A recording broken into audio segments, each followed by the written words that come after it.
Hi everybody, I'm David, and this is All Things Sacred. So I just sat down and I did the 7 to the 10 of the Wands cards, and for some reason the video didn't work, so I'm extra prepared this time. I just spent 18 minutes talking to myself, which is fine. It really gave me a nice refresher of where I'm at in the cards. And so the Wand suit is what we're talking about. We talked about the ace through the 6 last week, and we went pretty quickly compared to some of the other suits because the wand suits move quickly. They're about willpower and our drive, our direction, our actions more than anything else. We access that will from the source. The very first minor arcana, actually, I started with this suit third, but the wands are usually done first, excuse me. And so we access the will at the source, we move that down to the 2, and we take action. We have what appears to us a divine vision of our own. So we're either at this point, if we're truly sitting up in the ace, we recognize that there's a divine call within us. And we know that this divine call comes from the divine source, which is outside of us, so to say, but which is beyond us. It's beyond being outside of us. And so we take action based upon that, and we learn whether our actions are good or bad in the 3. And we set up a system by doing this, and we take certain types of actions, and we gain certain types of results, certain types of consequences. We take those actions, we get consequences, actions and consequences, and this is who we start forming as ourselves. It's the actions that we take. A lot of times early on in life, we're thrown into these actions. Some good examples would be going to school or working a job. Later in life, you could choose to work part-time or full-time, and you start to identify that as your actions based upon the results that you got from either working full-time and, being too tired, or working part-time and not having enough money, etc. Whatever it is that you want to add to your set of actions to achieve the fruit of your system of that you're creating for your happiness. And so, in many ways, the system that we're creating of our constant action, our constant work, our constant focus is really a strong point for some people of identifying themselves with. And I said that the aggression of the fire suit would be the major negativity, but also as well that sense of feeding the ego also is a negative aspect of the fire suit, where we give our vitality to the ego, to this sense of self that is like, well, if I'm this type of worker, I'm a workaholic or something, and then we're going to feed that negative set of actions. So the system set up in the 4. The 5 is a representation of difficulties that we'll come into because we don't always have a matching set of actions. Sometimes we're doing things improperly, and we have to really learn to struggle, to overcome, to endure, and to give into that aggression. That's the card really of that aggressive nature. The 6 is where we see that what we're doing is good, that these actions that we're taking actually do have fruit, and the 6 is the fruit, so to say, more so than any of the other cards. It's connected back up to the ace, looking upwards. Once we reach the bottom, the 10, and learn to let go of the 10 and move back up, then we can look back to the divine source and recognize that we are not the doer of our actions. But until that point comes, as we're moving downward into creation, as we are forming ourselves, when we reach the 6 coming this direction, we use this goodness, this happiness, this joy, this peace, this continuity, this steadfastness, this persistence, this endurance to feed the self, to feed the ego, to feed the self with the little s, not the Atman, not the capital S, not the self that exists within all, but the little ego that's an individual.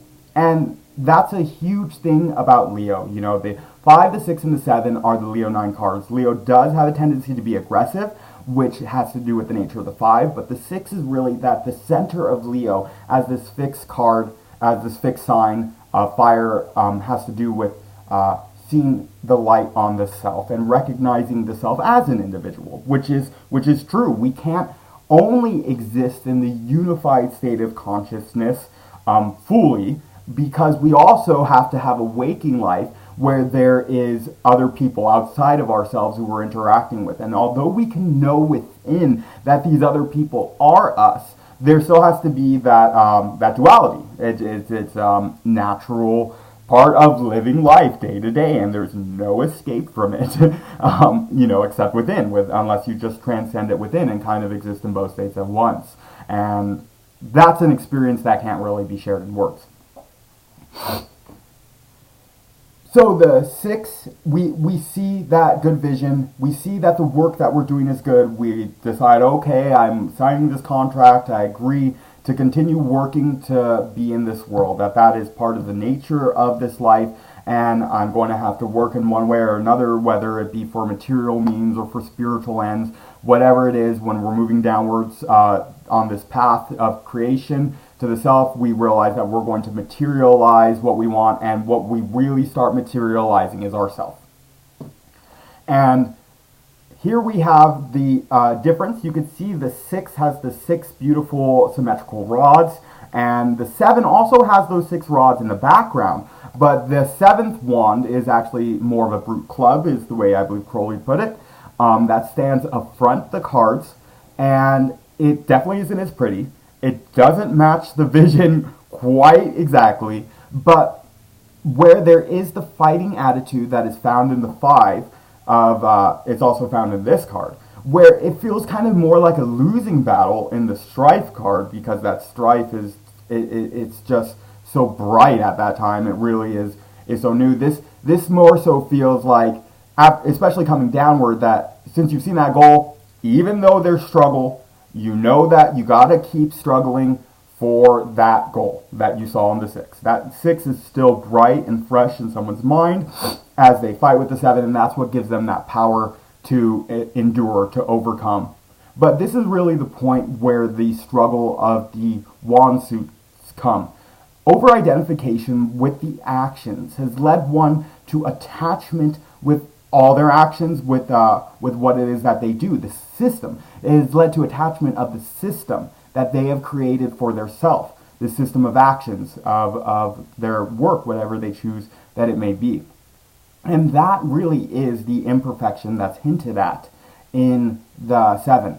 The struggle will also be shown in the 9 and the 10. The Wands cards move really quickly, as I said before, but it does start to slow down here. And the next card is called Swiftness, so we do move past that card pretty quickly. But the 9 and the 10 are a constant endurance battle that we have to fight over long periods of time. The 7 is comes and goes. We start to see that we can manifest new things in our life, is really the idea of the 7. When this card shows up, we realize that we have power greater than we thought. It might not be as perfect as we imagined that it could be, but we still have the ability to not only change ourselves, but to change our situation and everything in our life.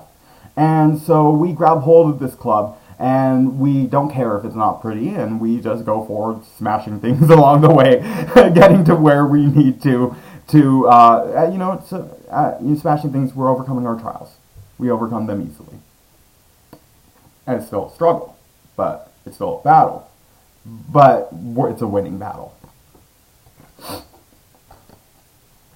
And that battle brings us to brightness. It brings us to manifestation, and manifestation quickly. When we realize that we have power within us to manifest, then, as this card is called, Swiftness, we swiftly manifest. I can go over all the aspects of the card really quickly because it's a very swift card to go over. We have Mercury and Sagittarius. So Sagittarius is the archer pointing upwards, where this is the first Sagittarian card. The last 3 were the Leonine cards.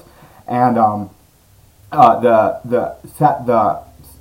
centaur is half animal, half man, and the animal part is our animal nature that we're overcoming by shooting the arrow directly upward towards the divine. This is us connecting up the tree of life, even though the 8 is off the path of the center. This energy really calls us back to that 6. We're able to see that the goal is good. We are able to actually see the fruits of our goal quickly. We remember that we could see the fruits in the 6, and we call to us physical manifestation, mental manifestation, emotional manifestation, and the constant changing of everything in our life very, very quickly as we start to find a new vision of ourselves. The rainbow is the symbol of we've overcome those struggles, and now there's a new creation. There's geometrical shapes in the background of this electrical fire moving swiftly, like lightning, showing with that it's the energy running through manifestation, running through these geometrical shapes that we are the creators of. Sagittarius has a lot to do with students. And so when one wants to create a new version of themselves, a new way of being, even a new personality, if you will, too, then they often are students, right? That's the idea. I want to learn something new. I want to be this type of person. Well, to do that, you have to become a student of whatever it is that you want.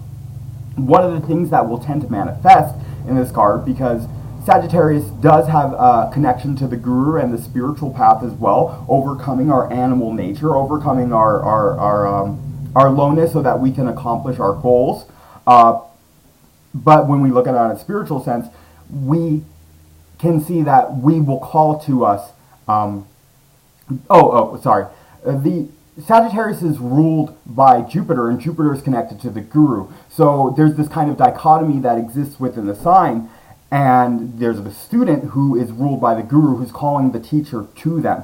And when this manifestation card comes, when its swiftness appears, often, even if it's just a material goal that one has in mind, they will call to them, a boss who will show them the ropes, who will help them to get where they want in a career path. But if one is focused on spiritual goals, then this is the time that a guru or even friends will come to help to create a community or a path of regulation where one can start applying various tools and techniques so that they can become proficient in their meditation or their career or their schooling or whatever it is they might be striving towards. Whatever it is they see as being the goal that they're trying to create for themselves as themselves, the goal that is themselves. Being here on the descending path of the tree of life into creation through the wand suit, when we come to the 8, one is immersed in the recognition of themselves as the doer, as the student, as the one who's learning, as the one who's doing, as the one who's becoming, without the remembrance of the divine source that gave them this willpower in the first place. But unlike the sword suit that gets us trapped in this cage of the mind that has forgot its divine nature, we push through the wands swiftly. That is why they move so swift, is because they're able to continue going despite being caught up in the web of self, in the web of the false self, in the false identification. The wand suit is able to continue shining light as one can make themselves new again and again. That is a great virtue of the 8 of Wands. But when one no longer needs to refresh that vision that was found in the 6, almost as the 2 and the 3, we often go through that till we learn the types of actions we take. The 8 is a point of refinement into who it is that we want to be. We're still overly identified with the self and our actions. We're still overly identified with the system of actions, the system of karma that we have created for ourselves. But that's where we need to be to get to a point where we can be free of that, where we can let that go. And the 9 is where we put in the work. We know the virtues, the forms of consistency and perseverance and endurance learned from the 6 especially, and overcoming the struggles of the 7, and seeing the beauty from the 8, and all the rest of the cards. I could go through all of them again. We've learned all these lessons coming up here to the 9, but now we have to really do these actions forever. When we decide who it is that we are going to act like, where it is our system is going to run us towards. The work that we do to keep that going is this card right here, the Strength card. It's a constant tension between the sun and the moon. The doing of our actions down in the lunar realm, but for the divine. This is a difficult card because it requires true steadfastness. It came easy to us in the other cards, especially the 6 when we passed through it. But now we have to endure for real. We have to do the work day in and day out. And whatever it is, material or spiritual work, whether it's meditation or working as a dishwasher, whatever it might be, that work that we do is continuing to create us, but it's causing us a lot of struggle at this time. When we're headed downwards, too, we're overly attached to the difficulty. We're overly attached to the pain that it brings. And that's what makes this card so hard. But until we can get past this, we won't be strong enough to actually turn our will towards the divine with sincerity. If we don't endure and we don't persevere and we don't do the work, we want to be lazy or something, and we don't work and we sit at home, we will become miserable trying to hold that type of work up, because that in itself, just sitting around, becomes work all on its own. One loses. One doesn't gain strength from that work either. That's not a work that builds endurance. It's one that brings one to depression, brings one to indolence. It's not a fiery state at all. But the negative aspect of the Wands cards is still shown here just a little bit. I'm going to stop this video. I'm going to talk about the negative aspects of this card in the next video, in addition to the 9, because they flow really nicely together. And I will get back to you all soon. Love you.